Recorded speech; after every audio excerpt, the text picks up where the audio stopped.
Good evening, everyone, and welcome to the 235th episode of Book of Hours, playing as the artist. Our first run through YouTube. Picasso? I'll give you Picasso. Data was a start, the Surrealist Manifesto, a step along the road, but only a step. The road goes nowhere unless it goes into the wood, and that's a road we can only walk in the dark. Wait, no, not in the dark. In blood. Hip deep in blood. Oh, shut up, give it to me, I'll write it. The artist came to Hush House to shape and share a history of primal, ultimate, unprecedented experience, but you can complete the game by recording any history. You might wish to begin your studies with the Bosque Wisdom.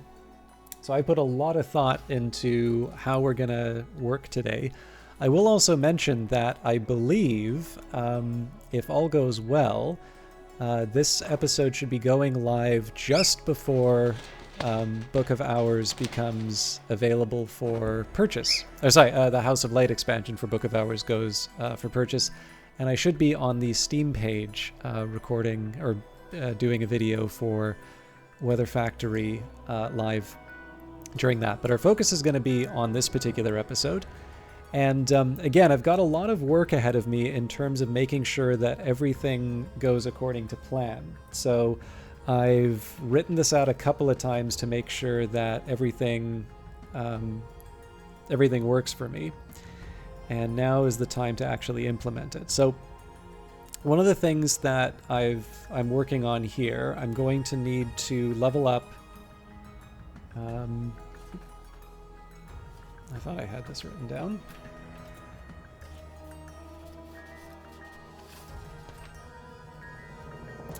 So Wolf Stories, I believe it's Wolf Stories 3 times, Oronoscopy once, Rhyme and Remembrance twice, and Surgeries and Exsanguinations twice. So here is roughly how I'm thinking about that. So it's pretty easy for Oronoscopy. And Meniscate Reflections, we can use the metal. We've got plenty to... yeah. Surgeries and Exsanguinations. Now this is where it gets a little interesting. So we'll put a shaft there. In fact, we'll put 2 shaft. We've been able to get by without that for a while.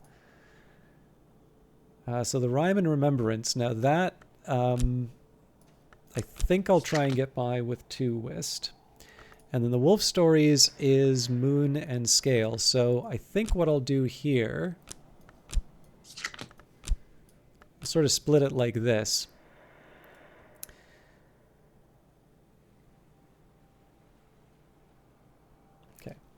And then there's always the option, you know, if I feel that I'm angling too far one way or another, I can always sort of reorient the session. But we're going to try and pull out all the stops if I can. So this includes having a chat with the gull, the pet gull, as noisy and demanding as it was in its youth, but much bigger. Time with a beastie. Offer this beast my company. Who knows? Perhaps it will offer something in return. Now, one of the things that I have been neglecting in terms of my Numa strategy is the fact that there are phonographs around, and some of those phonographs have memories that I want to generate. So, for instance, we can get a cheerful ditty and a confounding parable from these,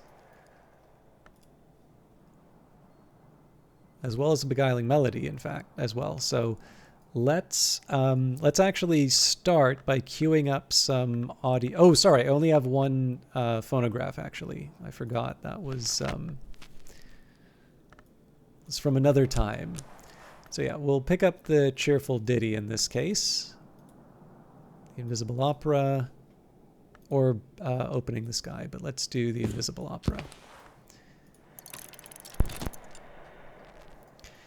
And I'll just double check that there isn't anything in the films that I need. We actually wound up with a bit of an unusual batch this time around, so I don't really have a need for the force. Well, no, we can actually use the foresight.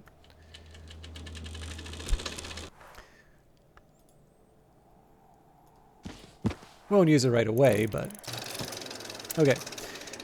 Now we'll do my normal plan. So in this case, we will get a solace.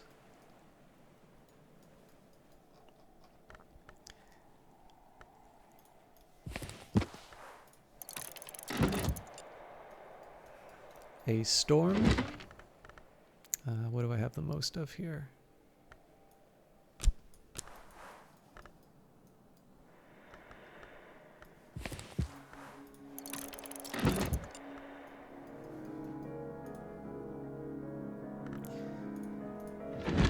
Beguiling melody.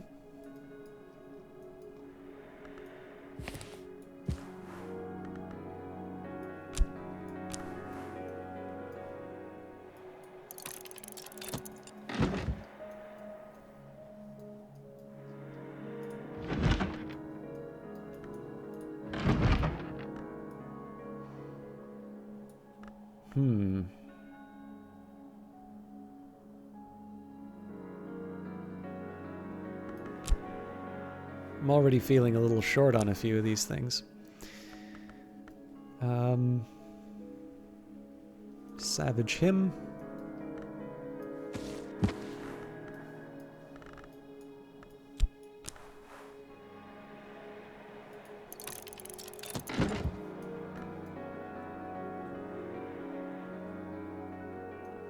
Contradiction.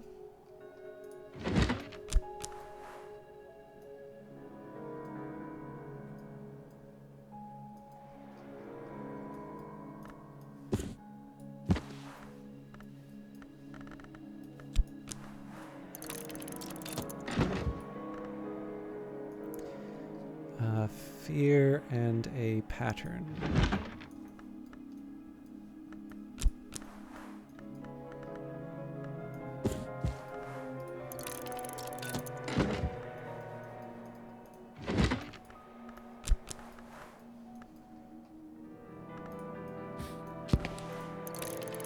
And I am one ahead of where I would normally be.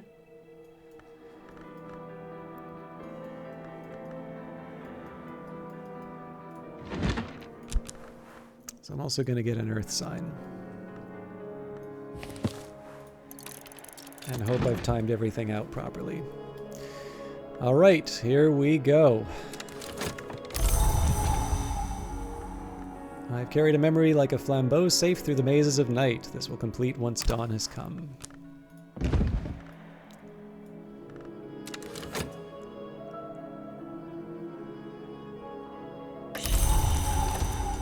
Okay, those clouds will actually help me out too.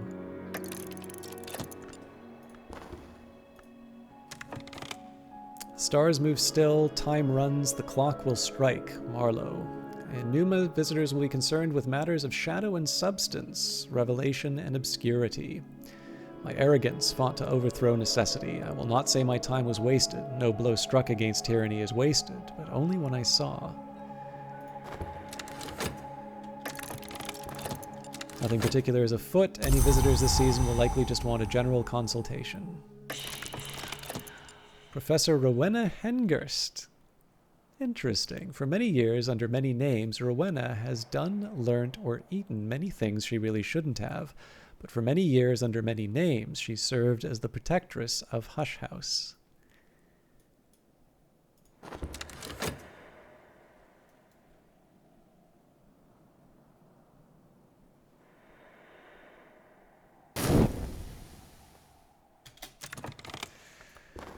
All right, the skill is now level 1. Use your many-faceted lessons wisely.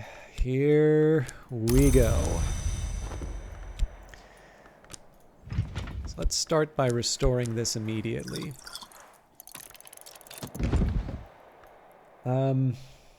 So the first thing I wanted to do was level up wolf stories.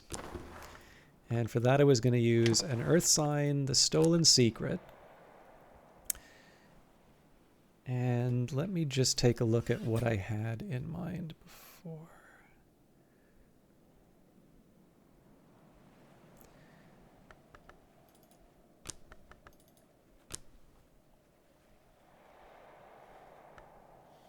So slight adjustment there. And in this case, we will use the health. So satisfying to have come so far.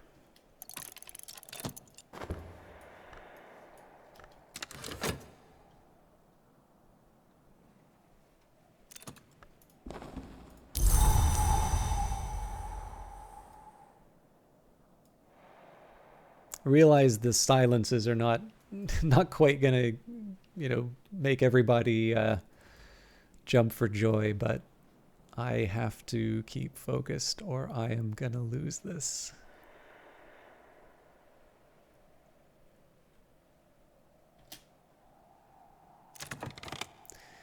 Okay. The skill is now level 5. Its power aspects have also increased.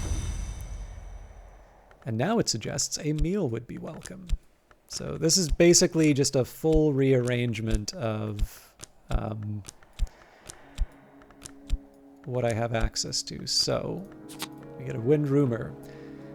If the cloud were a canvas, who spread it? If the sky were a sheet, who knotted it? A wind rumor is an auspice found in the sky by those who look too long, interpretable only by the wise.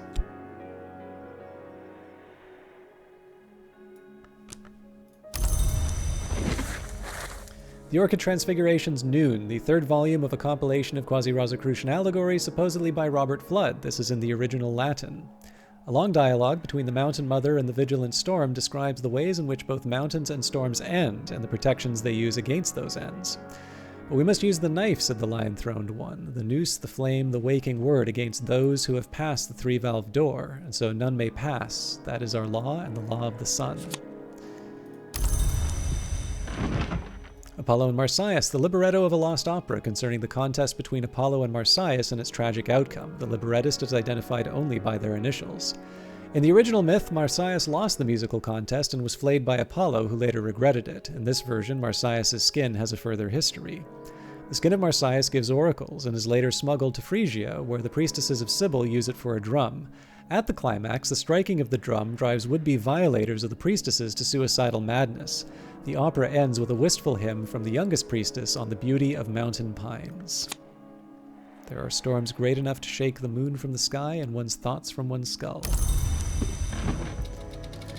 The Admonitory Automata Project, footage of experimental devices under development in the Kukurbit under Governor Collar's supervision. The admonitory automata are nasty little things of spring and wire, but they all have merry faces of painted tin. The last item shown is a prototype towards something called a condignator, which Collar says proudly will allow a prisoner to elaborate their own punishment. He hastens to add that he hopes that in the coming era, punishment will be an entirely obsolete concept. Wits forge and fire blast, meanings press and screw. Coleridge on Donne's poetry. The Intimations of Skin, fiendishly complex, weirdly distorted illustrations of Congress and anatomy by the haunted visionary painter Niels Friedrich Malsker. Malsker illuminates the evolutions of the names of the Grail with unfortunate clarity.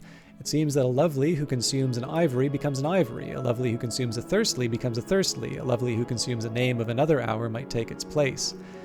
In the penultimate illustration, a lovely grapples with a fungoid knot that can only be a name of the crowned growth. The lovely's mouth and other portals gape wide, and the growth name is already partially engulfed, but it seems that Malsker couldn't bring himself to illustrate the result.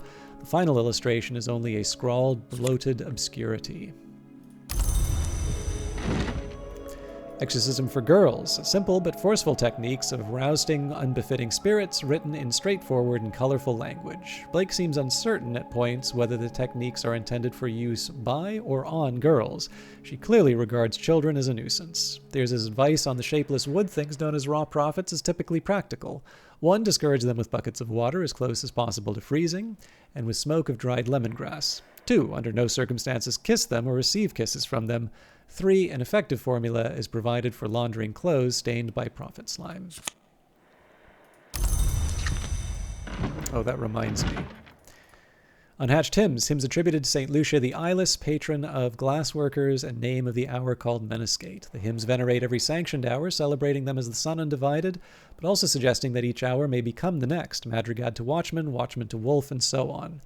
The hymn of the phases celebrates the meniscate from whom we do not turn, for the truth which is beauty, the beauty which is truth, and the perfect balance between the two.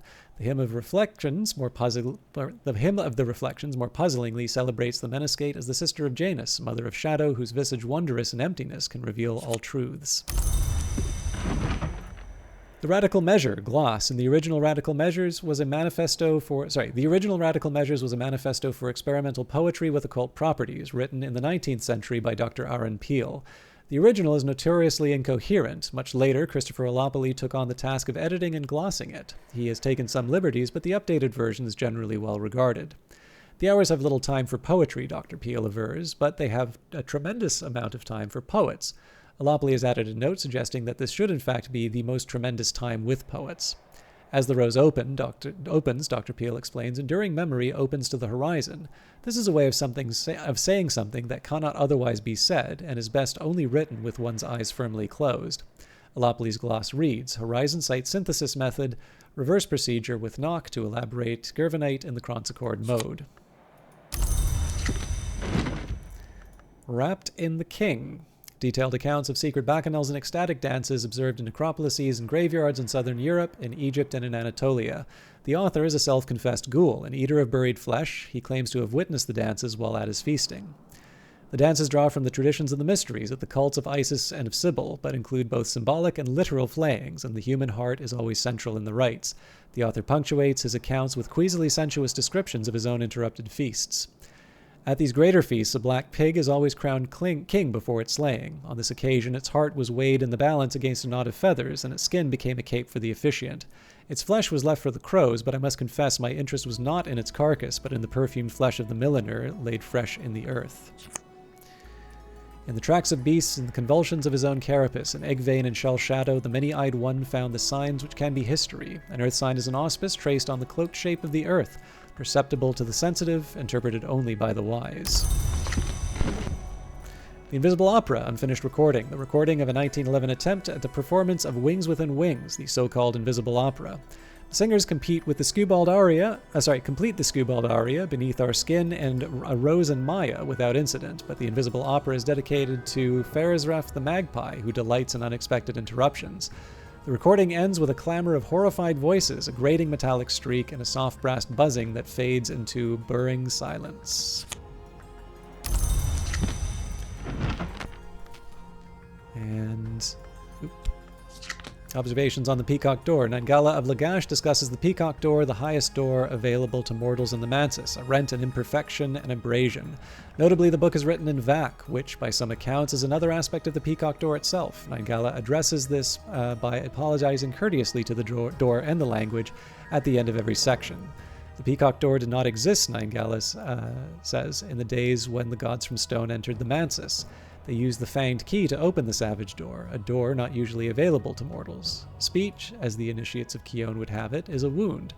I fear that through that wound the blood of the Mansis flows even now, and that one day speech will be an end to dream. I fear that, but I fear the alternative far more.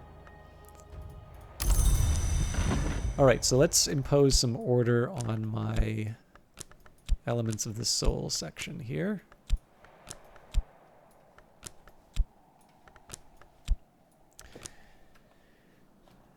And I want to make sure that I am still on track to doing what I had intended. So I have Oronoscopy next.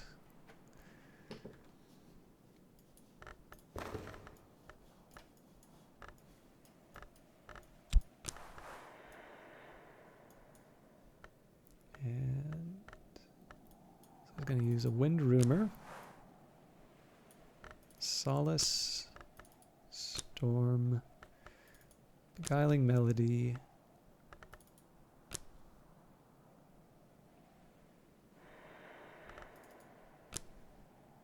okay.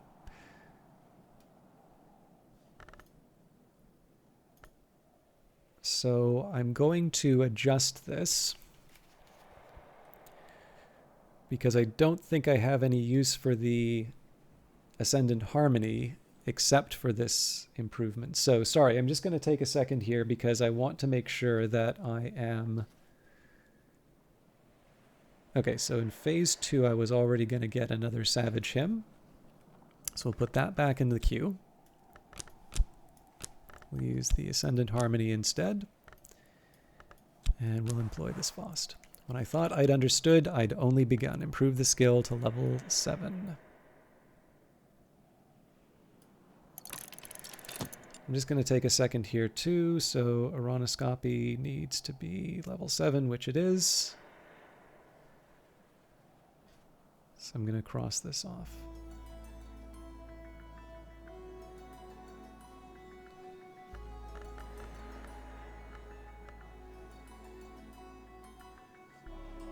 Okay, now I have a few things that I'm sort of preparing to have available to me anyway. So Menascate Reflections is up next. So for that, we're going to use the pattern.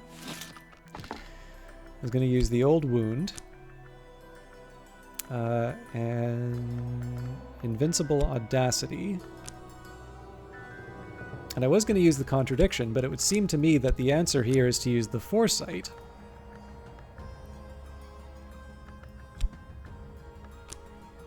Yeah, okay. So the Forbidden Epic still gives me something that I can use later. Contradiction, Fear, and Earth Sign are all things that are available to me. So I'll move the Lesson of Many Facets. So the next one I was going to level up was the Wolf Stories, which would use an Earth Sign, a Contradiction. Interesting.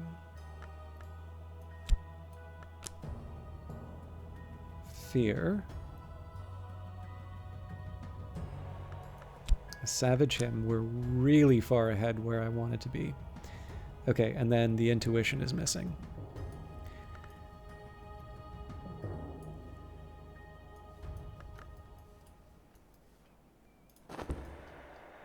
This is good to know. Again, I've got a list of things that I was going to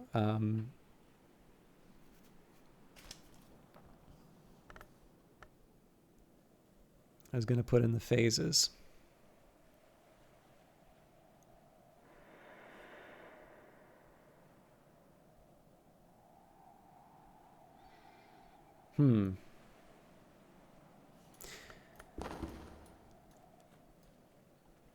All right, so I'm going to talk to the cat, and I'll use the Arab for that, because we seem to have a surplus.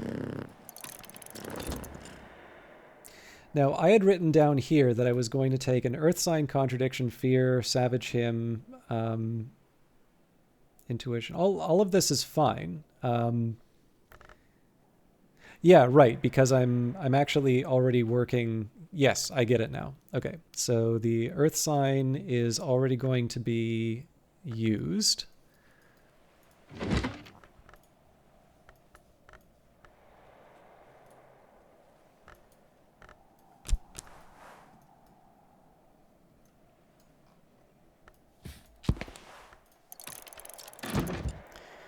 The Contradiction should also be used by this point. Ooh, I'm a little worried about a conflict there.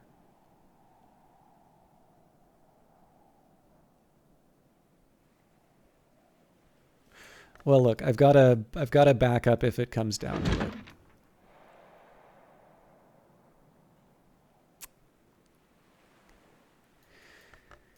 Yeah, I think I should just stick to the plan. I do want to do the CROD text, but there's actually less reason for me to do it here, so. Okay, Contradiction, Fear.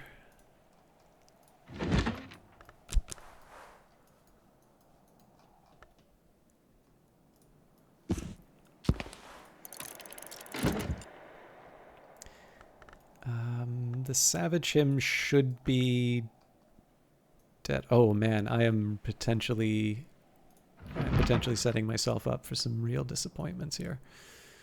I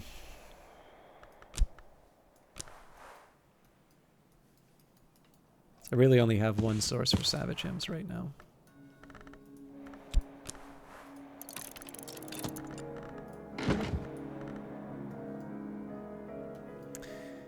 Okay, we're definitely ready for an intuition.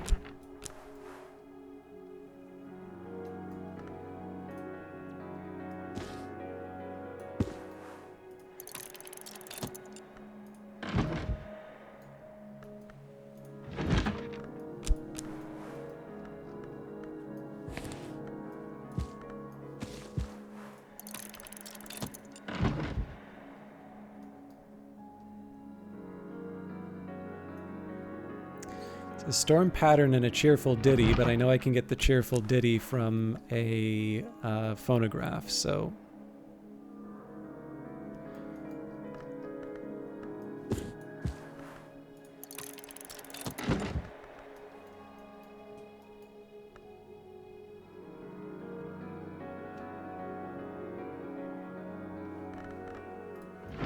It looks like I have room for Stolen Secret. So for this one, I'll still use the Arab.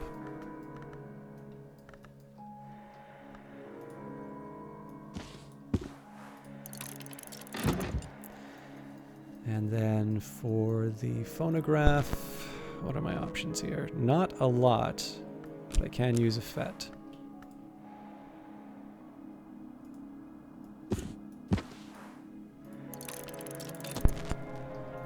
And then I keep forgetting to do this, but I'm gonna chuck something out at the sea's edge.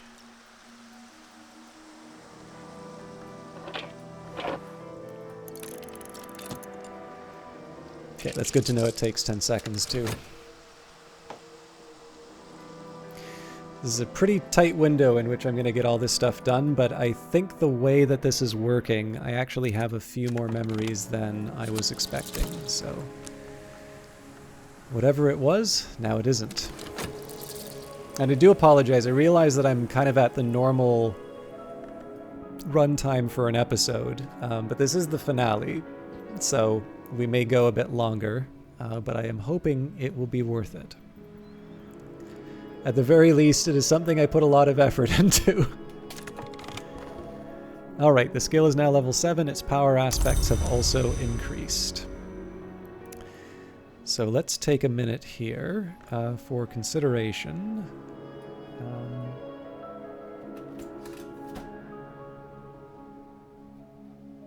Miniscate Reflections.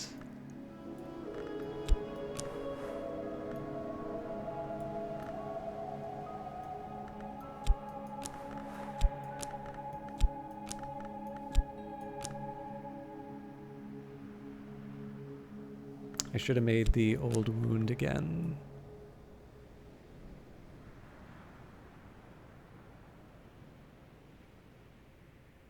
That may come back to bite me.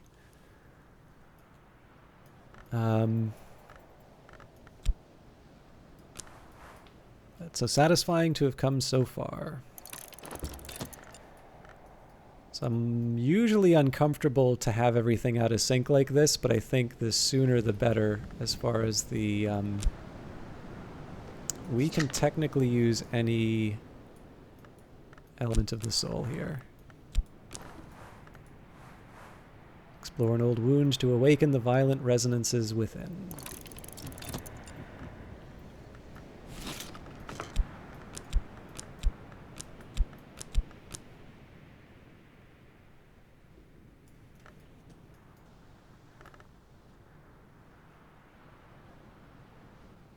So yeah, I don't see how we're avoiding duplicating a bunch of these.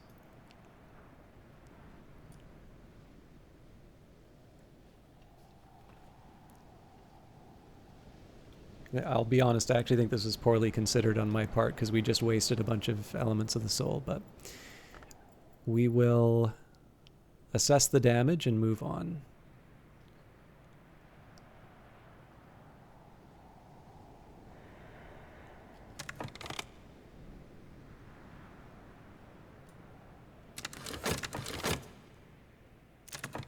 Ouch. That's a lot. And now it suggests a meal would be welcome. Okay, I'm gonna collect a few of these. So the, I should have read that one actually, sorry. As the sun is course, Joel of the Bridge, retired soldier and sometimes tollkeeper, wrote this epic poem about Alexander's famously inexplicable decision at Issus to withdraw from the war with the Achaemenids and his subsequent return to Macedonia. Alexander meets at Issus with Darius, king of kings, for 3 days and 3 nights. On the first day, the two men trade threats. On the second, promises. On the third, secrets. Darius tells Alexander something so shattering that he retires to his tent to consider matters of strength and matters of mastery. At dawn on the fourth day, Alexander announces the sun has his course, upon which he returns, and so do I. He returns to Macedonia, executing 2 of his captains when they dispute his decision. He brings with him the names of a blind god and a rite of sacred betrayal, for Joel opines without betrayal there would be an end to war.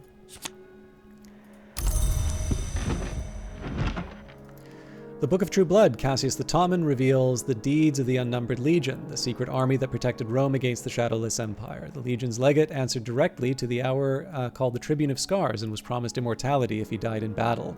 In the final part, Cassius confesses to being a former legate. He recounts his terror at the Tribune and divulges the secret lore of the Golden General, the champion of the Shadowless Empire, the enemy of the Tribune, and hope that the Tribune will someday be undone.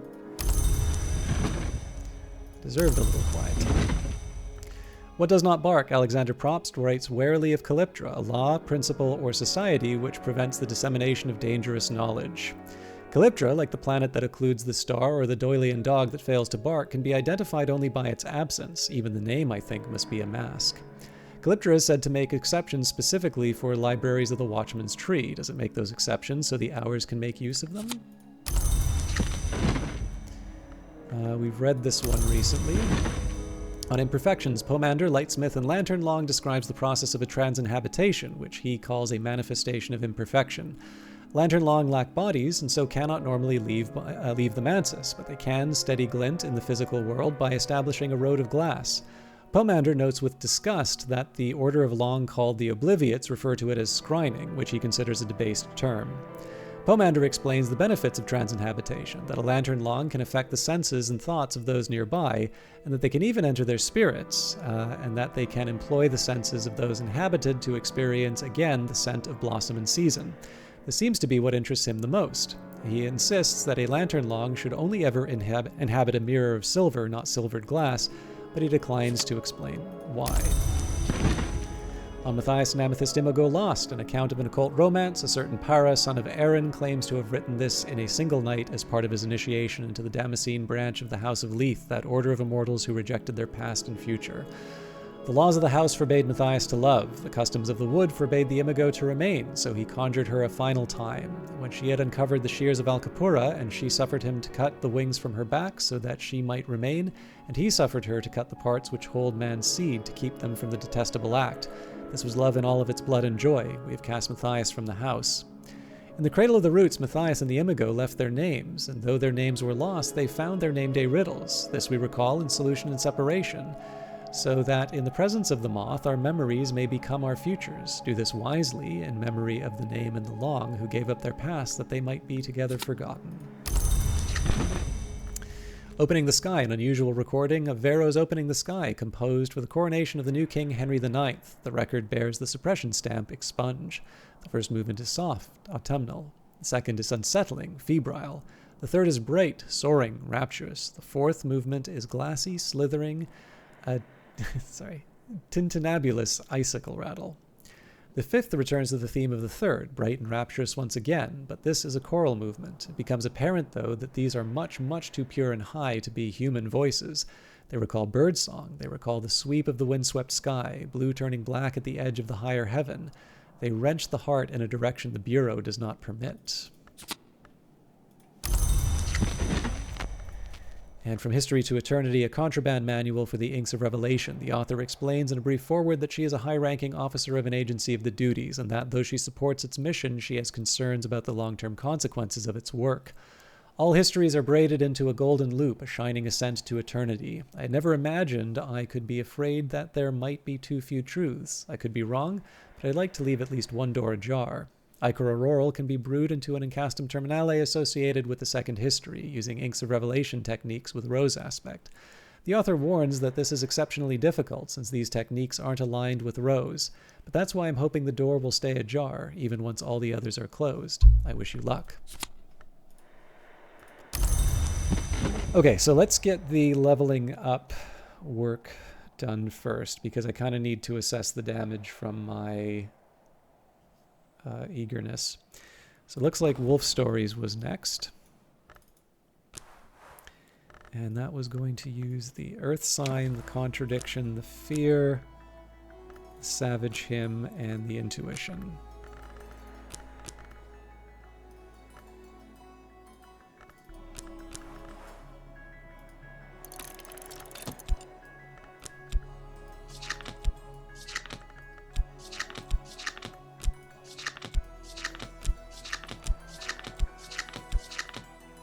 Maybe an idea to restore a tryst in bed, assuming that I have what it takes. We don't have that much time left. Okay, so the wolf stories are done. So the next one's going to be surgeries and exsanguinations. Now for that, there was going to be a solace, a storm, a pattern, and a cheerful ditty. Okay, so we're at least on track there. So after that, there was going to be another surgeries and exsanguinations, and that's what worries me. So that was going to rely on a solace. Interesting. That was also going to rely on solace, storm, cheerful ditty, pattern, and an occult scrap.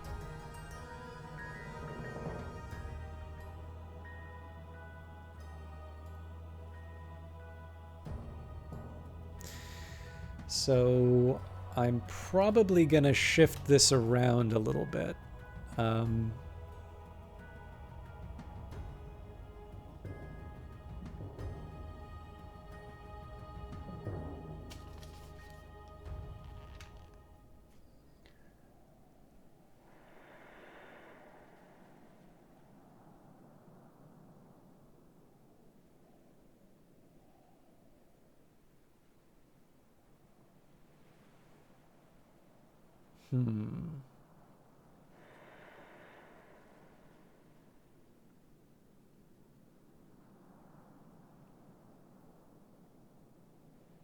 Yeah, everything just kind of got piled up here. Okay. Let's think.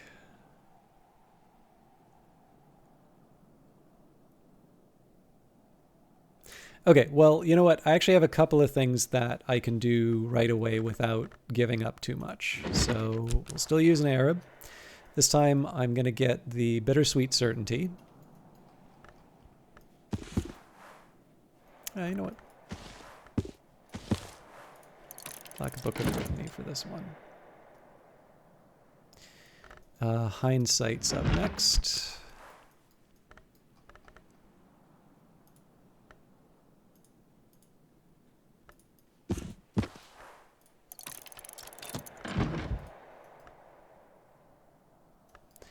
Regrets.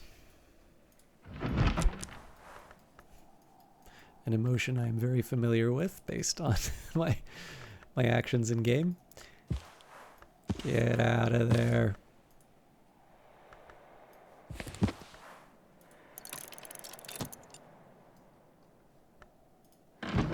And apparently I had queued up another contradiction.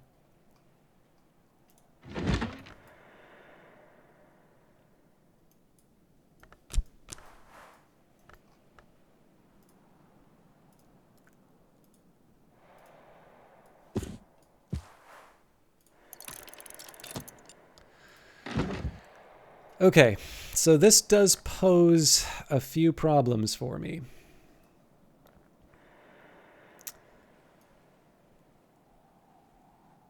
So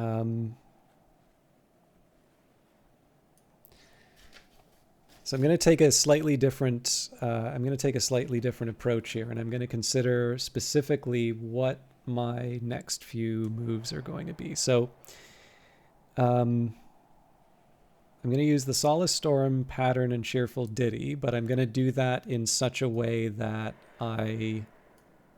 Okay.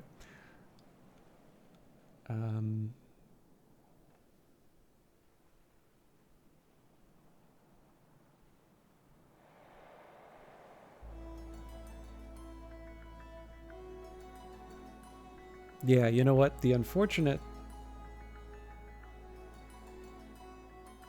unfortunate reality here is that I don't have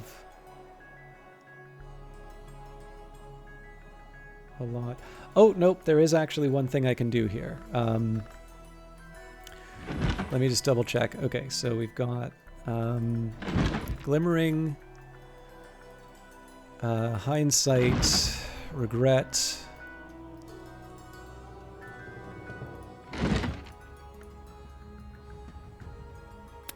contradiction. Okay, so I'm gonna get a bunch of scaly stuff in.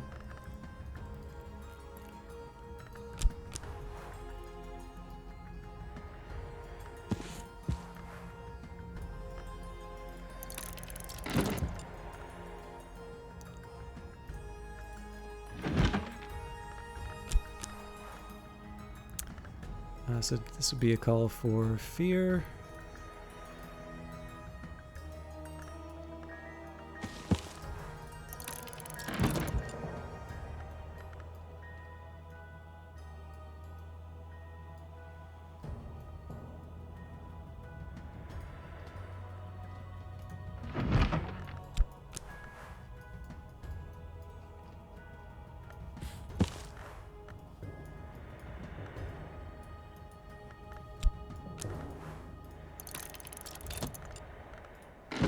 Again, I sort of put myself in a tough spot, but I think I've more or less got a way out.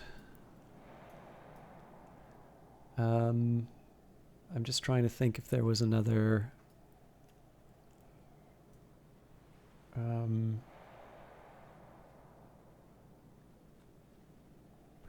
don't think I have anything that I can use at Caller's desk right now, unless I want to use the Newman 3. Well,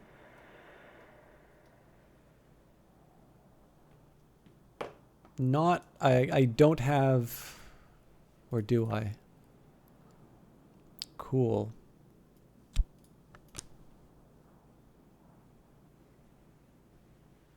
Yes, I will get another...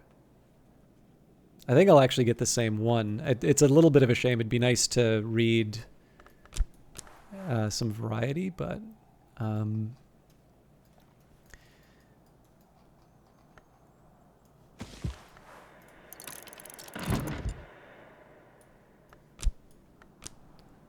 think this gets me out of my bind.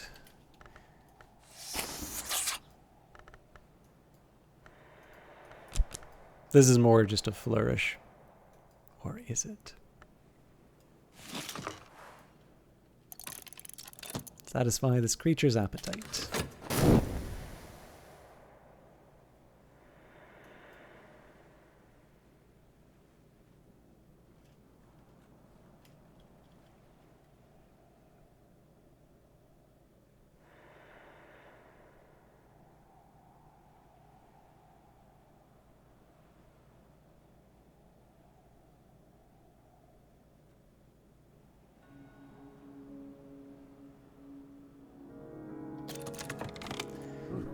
Alright, move gingerly while the pain lasts.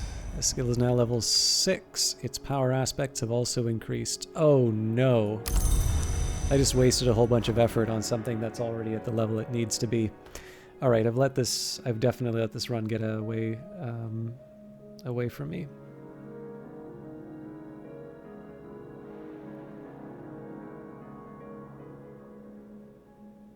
Oh, no.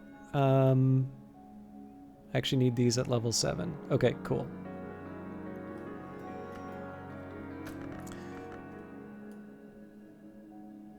So, we are on to surgeries and exsanguinations.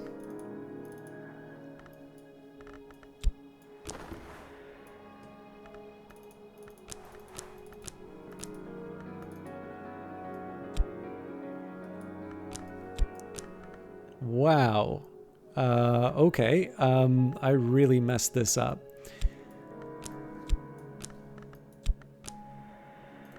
Oh, did I ever?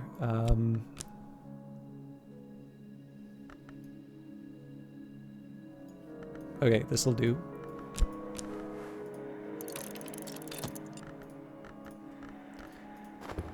I think I'm going to have to take stock again just to make sure that I haven't overdone it. One thing that is nice, we have a slight... we're slightly out of sync on... on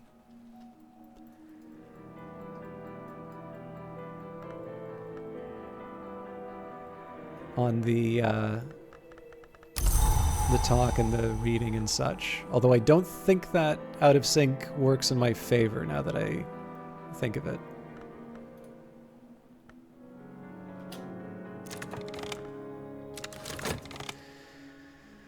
Okay, The Black Book of Brittany, a volume of ink lore gifted to St. Brendan's by Brian of Brittany, who was made Earl of Cornwall after the Norman Conquest. The black flower lies heavy, but the roots of the watchman's tree run deep, and they may not be hidden forever. The black flowers, spoken of as a doom or geese, can be held at bay with the last ink of power brewed from the pale mixture in the presence of sufficient winter with the arts of containment.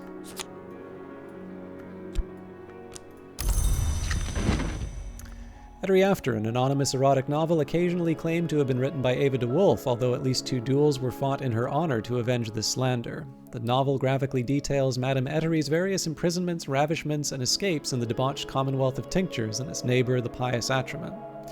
It becomes apparent that many of Ettery's lovers and pursuers, Catwink, Houndsgall, Niliki, are transparent allegories for inks, and that Ettery is an embodiment of knowledge pinned to paper to her mingled delight and dismay. The author only half commits to the metaphor, though, and is clearly at least as interested in titillation as revelation. Kion at Abydos, a play dealing with the 9-year sojourn of a snow goddess in the Thracian city of Abydos by Apollo Fireweaver. In English, published in 1892, purportedly from an older Greek text. The entity called Kion arrives in a blizzard and demands that the city gates are barred. As Abydos falls under her spell, the dead return but do not speak. For 8 years, the city is a place of slow death, frosty ecstasy, and silent beauty, but in the 9th year, a conspiracy of shouts is mounted against the quiet that Kion demands. The conspirators open the city gates, and a scarred man comes to drag Kion out by the hair. Summer returns, but the conspirators die of remorse. The Tantra of Worms, the entomologist Juliana Zawadzowski eventually came to insist that this text was written by insects inhabiting a human skin. She never presented evidence for her claim. There are diagrams. The diagrams are not good to look upon. The Tantra explains various less than practical countermeasures against the worms, the serpents which are not serpents. Moth and Winter are closest to them and so understand their weaknesses. But both have their own perils. The lionsmith crushes them, but that's not recommended for mortals. The worms have always been eager to inhabit us. Here are the practices which make us inhospitable to them. There are diagrams. The diagrams are not good to look upon, and none of the practices they show would allow the subject to survive. The Book of Thrones, a legend of the Shadowless Empire, transcribed by Alexander Peterhans from the Annals of a Shrine in Anatolia. In the first and greatest history, a subject of the Shadowless Empire of Persia travels to the west, to the kingdom of the Persids. There he becomes a protege to the tutelary Persid deity, the scarred man who lives in the dark. He returns after 7 years to put his skills at the service of the Shadowless Empire, becoming their golden general. After many years of peace, the heirs of the Persids move against the King of Kings in the Shadowless Empire. The Golden General will not take up arms against the blood of his mentor until the King of Kings whispers a secret of great betrayal in his ear.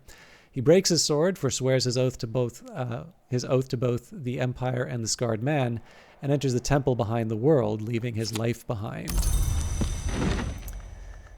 Okay, we've read Unhatched Hymns before. The 3 and the 3 we've read recently. And Irashu Quercum, in English, the title translates roughly as An Account of the Oaks, but this is Nathaniel Darcy Evers' fascinating, if haphazard, survey of the occult properties of every tree he can find, not just oaks. In Persia, Taxus Baccata, the yew is called Sorkdar, which is the red tree. There they had long understood the Grail root. In later times, the great king of Pontus had beehives set in the branches of the oldest of the female trees. The berries of the Pontine yew open the door to death, but the honey of their flowers opens a different door entirely. This was not the great king's Mithridate, but one who has suckled at the great yew fears poison no longer. Perhaps they should. Nathaniel is here distracted, however, by the toxic properties of certain inks. He does mention more usefully that the minor ink of power yew gall can be brewed through rites of the roots with the assistance of the aspect nectar. Okay, so there's a couple ways I want to take stock right now. So first of all, let's clean up the elements.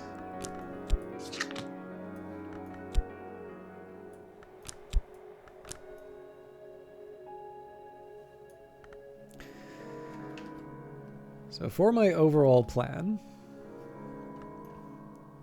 we just leveled up surgeries and exsanguinations to 5. So the next one was going to be surgeries and exsanguinations and rhyme and remembrance. Now for the surgeries and exsanguinations, I was relying on a number of different heart things to be available, which are not currently available. So one was going to use a pattern and an occult scrap.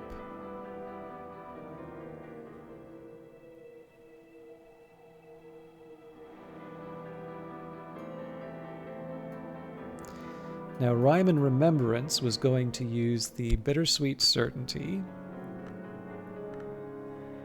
the hindsight, the regret,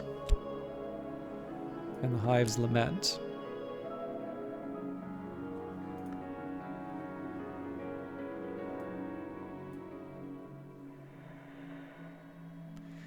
And then wolf stories. Interesting.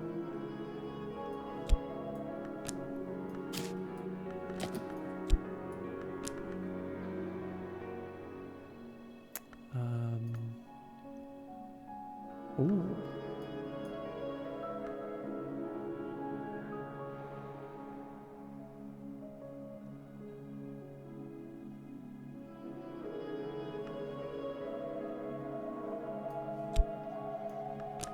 I don't need to get too clever with this. Okay, let's keep focused. So,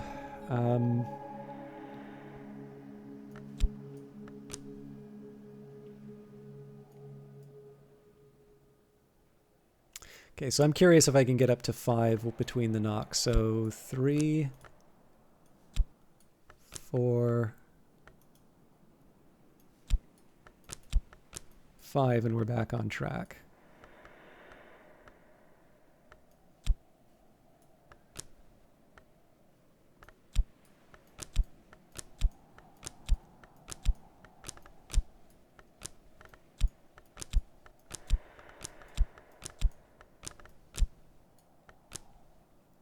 Should be the other way around that I do this, but this will work.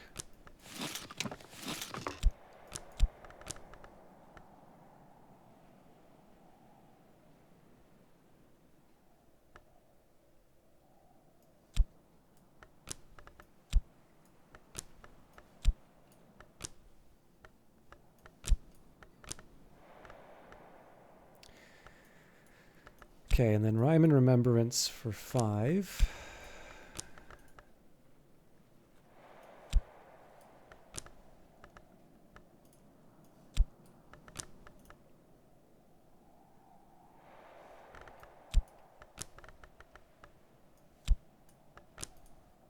I think that's it.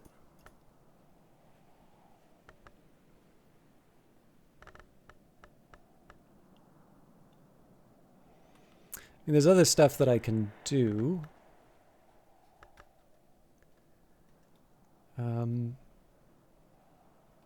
But all in all, we have all the elements that I need. So there's one last thing I'd like to double check here. Okay.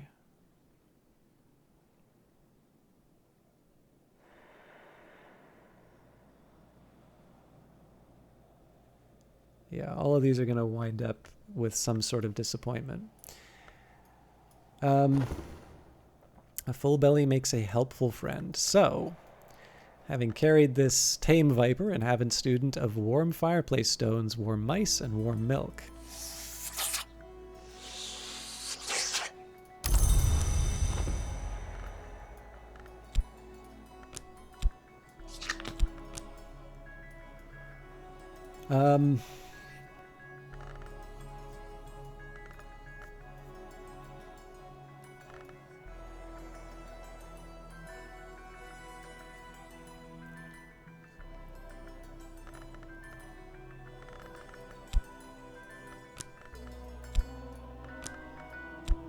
Let's see how far I can go with heart and sky memories. This is pure fun at this point.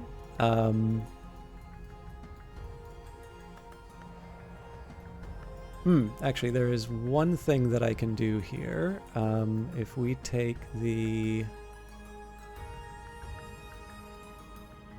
dog.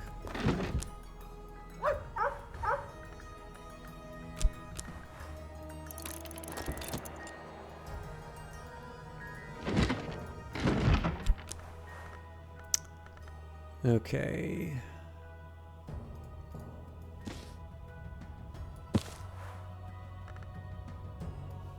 If you've seen, let's go with it. It's going to be a couple of things that I set out. Actually, you know what?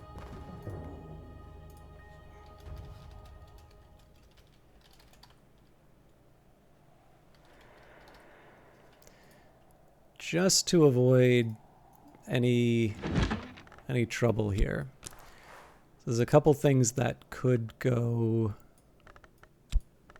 There's a couple things that could go wrong just because I haven't done something under this specific set of circumstances. So I want to give myself a couple of options to preserve the playthrough if it comes to it. All right. But like I said, a lot of this is just kind of fun at this point. We're seeing how far we can go in terms of leveling things up. What I'm working on right now is not going to make the difference. Is not going to make the difference in terms of getting certain branches of the Tree of Wisdoms.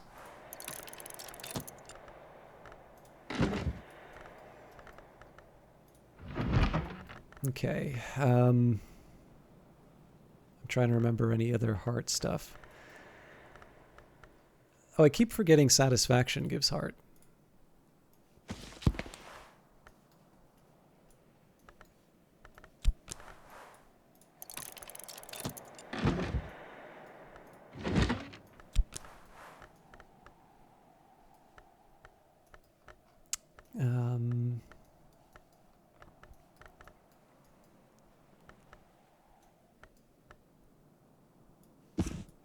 Yeah, we read Origins of Ours recently.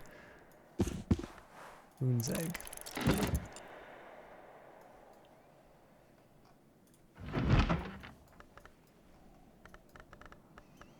And I think that's as far as I can go. Gossip doesn't help me here. Patterns. Yeah, I think we've gone about as far as we can. So let's commit the things that I've meant to.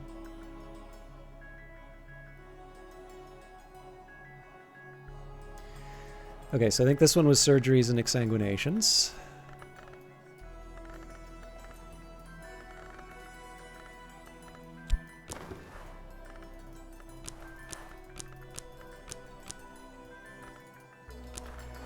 At last I am something of an authority in this. Improve the skill to level 6. So I'm a little conscious of the time. Well, I'm also conscious of the fact that this is already a double episode and it'll be a little bit longer than that, but we're in the home stretch now.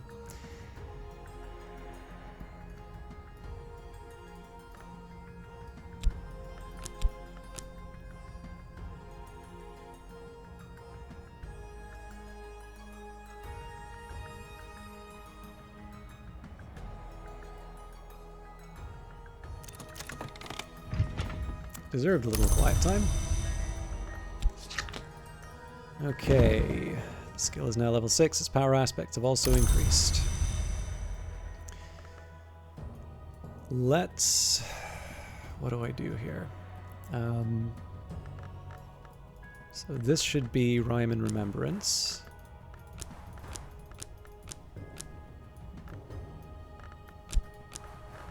So satisfying to have come so far.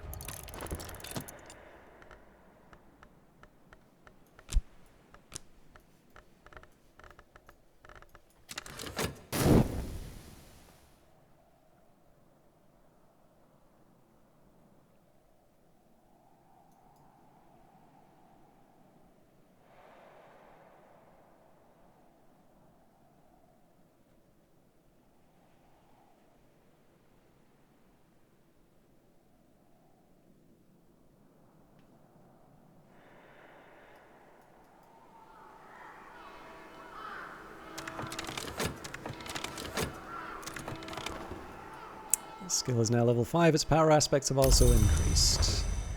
Now it suggests a meal would be welcome.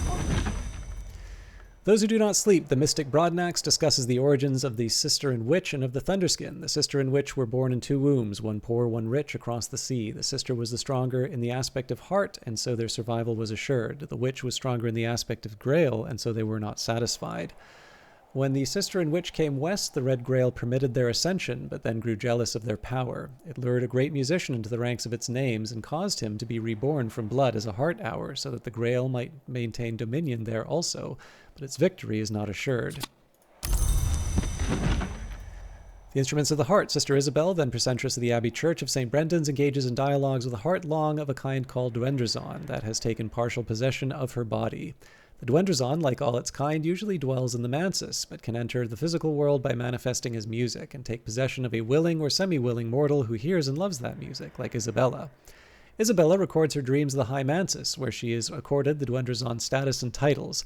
In return, the Duendrazon enjoys what it calls Sejura, a welcome oblivion. Our mostly blessing is that we may never cease, except in Sejure. There is something more that Isabella refers to as the Sejura Magna, but she laments that her Duendrazon will not tell her exactly what that might be. The Wind's Ruin, the 2nd volume of Meditations of Abbot Thomas of the Abbey of the Black Dove. Abbot Thomas speaks of his time as a raider, when his name was not Thomas but Toke, scything the sea, striving for plunder.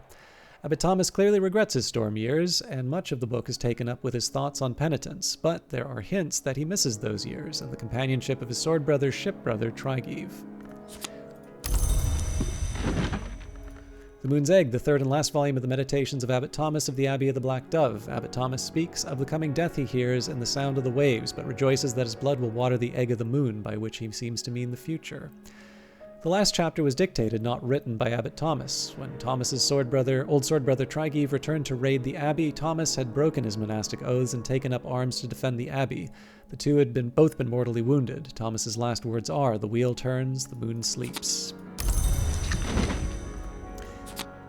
As much as I'd love to read St. Lucia the Eyeless, we'll leave that. Fekri's Herbery, the early wisdom of Eason Fekri, at that point a traveling healer, much later secretary salvant to the Curia of the Isle. As a Skaptodon, Eason may consume only that which is found in the earth, so he is best with root lore. Eason identifies a pale seaweed found on the beaches of Cornwall as a useful source of rose and winter aspect. His tone here is a little guilty, perhaps because he's showing an interest in sea produce, which might be thought unwise for a Skaptodon, and perhaps because his proposal to name it Ava's Lock suggests a tiny crush on the pale lady of Brandkrug. Alright, let's focus on the task at hand. Alright, looks like I overwrote something, probably the Savage Hymn. So presumably this is for the wolf stories.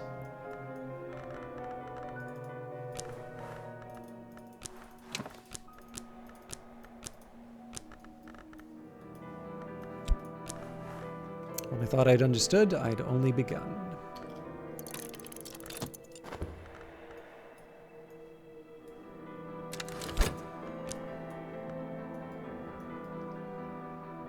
So I'm just going to leave this open.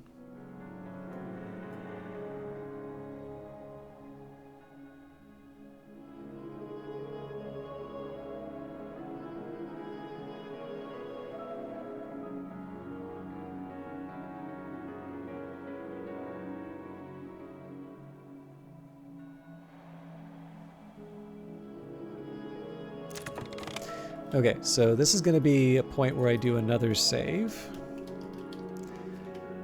This is just so I avoid what happens to me normally in the garden. The skill is now level 7. Its power aspects have also increased. One more required, which is the Rhyme and Remembrance.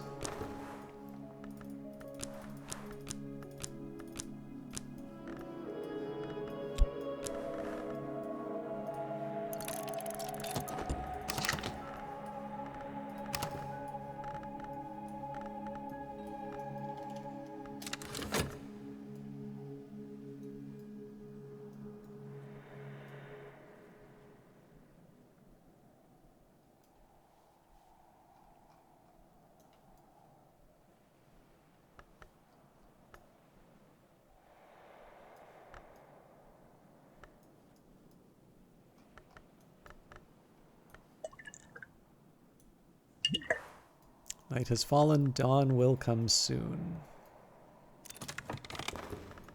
Skill is now level 6. Its power aspects have also increased. Alright, so this is what we've been building up to for the whole episode, and why I didn't just do the finale. So if I go to the Tree of Wisdoms, we should be able to go... it's a little tricky to balance this out here, but Rhyme and Remembrance should be 6. So to speak with the dead, to torment the living, to celebrate both. Secrecy, knowledge, power. The sights we name are rarely named by day. The shapes we seek are rarely sought in clay. The names we claim are often claimed as pay. This is Skolakosophy. Wolf stories. Sometimes we eat the wolf, sometimes the wolf eats us.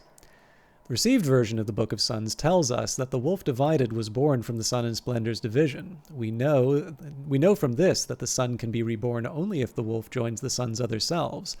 Only if the wolf's hunger is assuaged will it join its other selves, and so only the flesh of its other selves can assuage the hunger of the wolf. A second dawn would herald the last day. This is the grim lesson of Skolakosophy. Pentiments and precursors. Feats and fights of forgotten things, the Carapace Cross, the line of Antaios, the world of a low red sun. Though much is taken, much abides. Of the Legian Medusa, Carapace, of the Legian Medusa, it has been said, she might be the oldest of her kind still living, and she is dead. Skolakosophists might interpret this thus.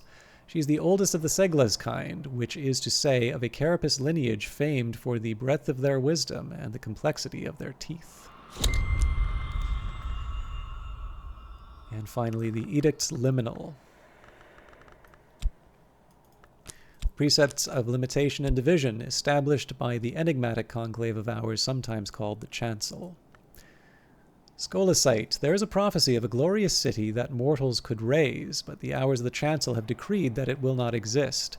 The decrees of the Chancel are not defied, but now and then they have been circumvented, and we might conceive that city with walls of shining skolacite might be raised nowhere in the darkness below dreams. This would be Skolakosophy.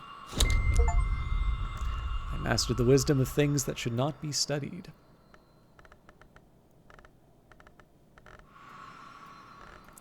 I believe we already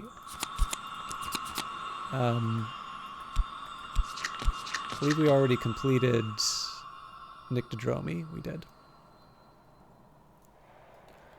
So for Hushery, Oranoscopy, consider the star. Hath each star its 7 names. Observe that these names are never shared. Thomas de Wolfe. If the stars are wisdom, then dawn is ignorance. A day might come when there is no dawn. Oranoscopy should be numbered among the night arts.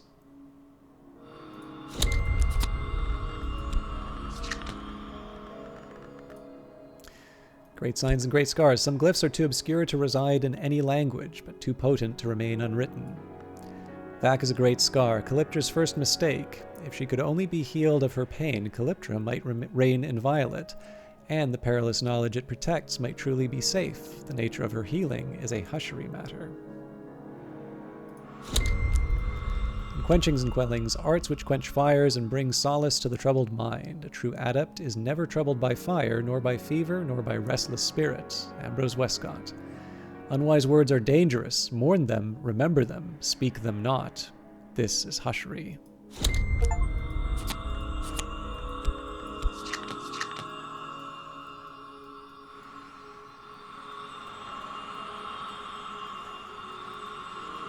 Finally, we should, with preservation, be able to use the Meniscate Reflections. Sorry. Without is purified, within is erased. Dream of a city of perfect balance. There can be no perfect balance outside dream. Meditate on the hour named Meniscate, whose light distinguishes the possible from the real. Let the city remain unbuilt. Let the perfection of eternity be preserved. Surgeries and exsanguinations.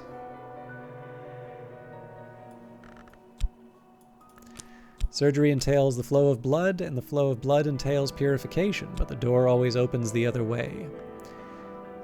In the times when nothing was forgotten, 3 flowers bloomed on the watchman's tree, black, red, and gold. Red is the life that flows in the body's courses, but the blood of the Carapace cross was golden. Preservation teaches what endures.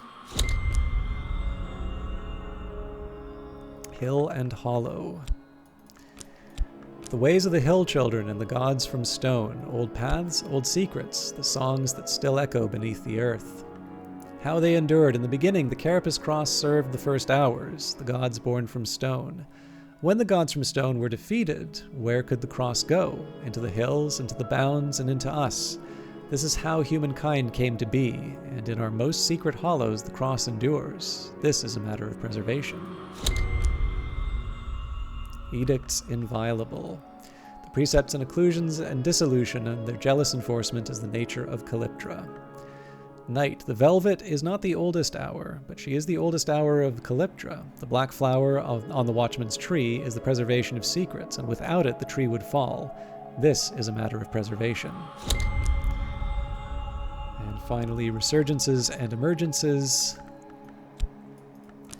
Birth and death are only directions. Between the two we find a crossroads. Moth and Grail. The gods from stone made a law that the keys of dream cannot be held or owned. The time of stone is past, but the keys remain, so the holders of these keys can only be the 7 Legions, whose crime has set them outside the law, and the Legions serve an hour of Moth and Grail. When the last remnants of the gods from stone are renewed, the law will be renewed with them. Preservation is the wisdom of renewal.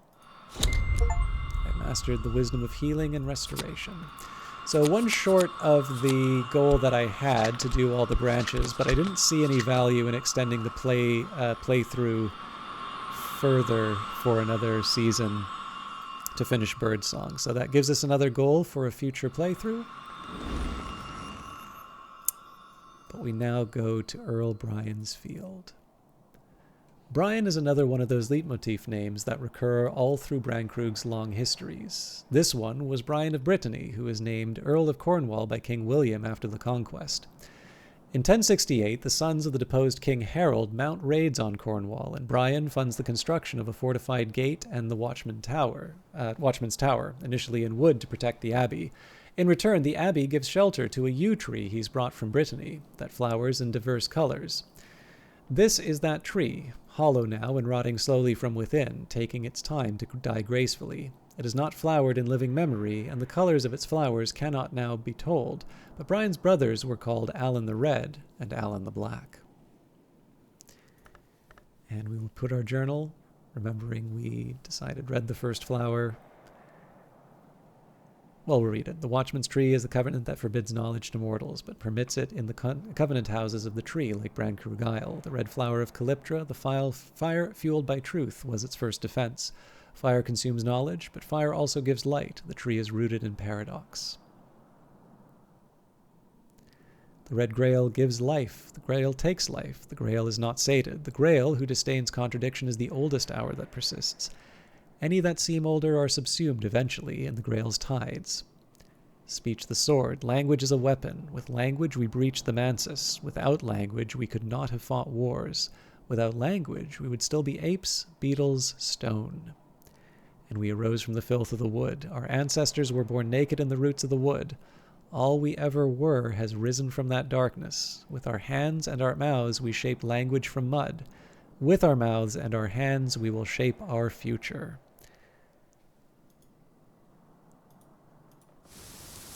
Since the conquest, this has been waiting for you. The irreverent might even call it a yew tree. Present a history. Here I stand. What will be lost? You've established history. Are you ready to present it before the Earl's you? Call for my history to be witnessed. Earth, sky, sea, bear witness to my work. You've wrought a history which at least one of the hours will endorse. This is the point of no return. Many of these histories are strange or wild. Unless you are certain you want to end the game, remain here in the peace of the house.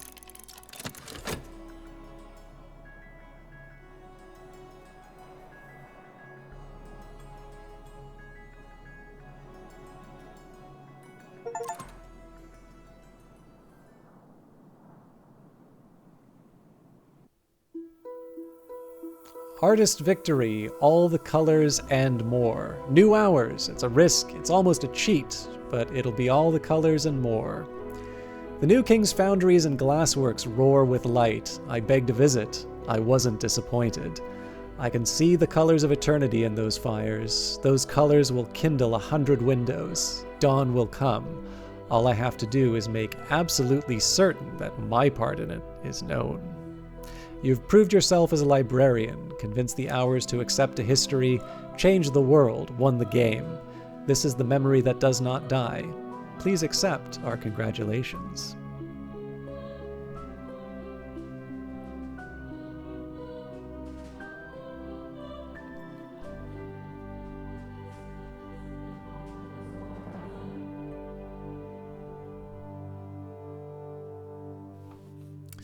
All right, now, some of you might think, I'm a little surprised actually at how relatively short this one is, although I think it's a pretty cool ending, giving birth to the gods from Steel. So enter the history. So one of the things that is nice about Book of Hours is you actually have a record of your playthrough. So this is the second time that I've beaten the game. It's actually quite amusing. Apparently, I had the Sun, 19, and I wound up with Judgment. This was not planned. So this was the one that we had here. And then for the Twiceborn victory, the royal prerogatives. In this history, the new king will enter the paths of the sun, and the second dawn will change everything. I will have my third choice. Very soon, the king will begin his royal progress. By day, he'll travel the roads of Britain. By night, he'll walk the paths of the sun. Herald names will cry the dawn before him, and I will walk among them, inviolate under the protection of the Dawn King. So this was the conclusion of the Twiceborn. So clearly there are lots of other endings for me to get. There's a ton of different endings inside of the game, but I think what I'm most interested in is seeing how many of these journals I can complete. So... Oh dear.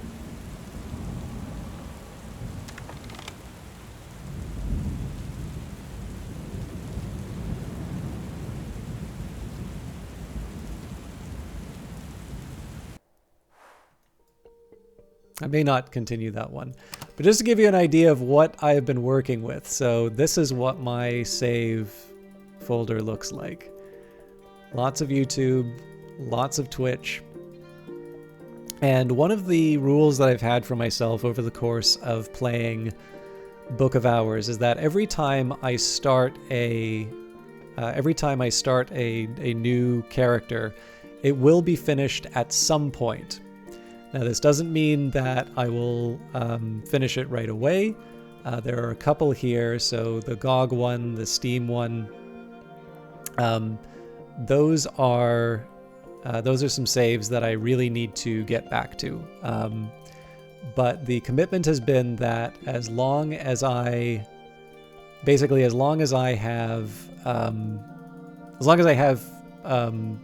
Book of Hours and as long as I'm streaming, over time, I will be going back to these saves and I will be completing them so that I can have a big list of histories. Now, we spent lots of time together. I am very happy with that ending. Again, I mean, this game has been out for over a year now, and I've really only seen 2. And of course, there are the adjustments that happen based on the individual characters. So. But it is one of these ones, right, where if you don't read the books, if you don't bother to see what's happening, it can feel a little short, right? You know, you have a paragraph and it's like, oh, I have no idea what just happened here. But I liked it. Now, again, this is a much extended episode, but this should be coming out on the 26th of September. This is the scheduled release date of Book of Hours expansion, House of Light. So the plan here is that I should be doing a stream when the game becomes available. I think that's around noon, or the expansion becomes available, so I think that's around noon Eastern Time, 9 o'clock Pacific. Apologies to those of you overseas. I'm not so good with my time zones. But for those of you that want to see me playing the new DLC, the new expansion in its full state, not its beta state, I should be on the Steam page. And then, of course, you have a chance to pick it up yourself if you don't own the Perpetual edition. And then as for the stream, I suspect with the release of Book of Hours, I'm recording these well in advance because I do want to give myself a proper break. But I know there have been some requests for Cultist Simulator to come back, and I know a lot of people are also going to be interested in seeing House of Light. So the current plan is I should follow up and do House of Light, but I would, if I can, I would like to do some Cultist Simulator as well, and I will say I do not intend to spend 2 years solid doing Book of Hours without doing any Cultist Simulator. So there will be more Book of Hours content, and there will be more Cultist Simulator content.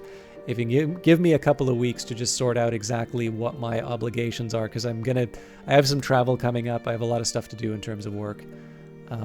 But let's not end the high of completing the game with some administration. Thank you everybody for going on this very long journey with me. We gave birth to the gods from steel. We will be joining, we'll be going back to Brandkrug with the House of Light, founding the Lighthouse Institute. And right now, I'm going to go and have some rest. Have a wonderful evening, and we'll see you maybe on Steam, or we'll maybe see you in the next one. Take care.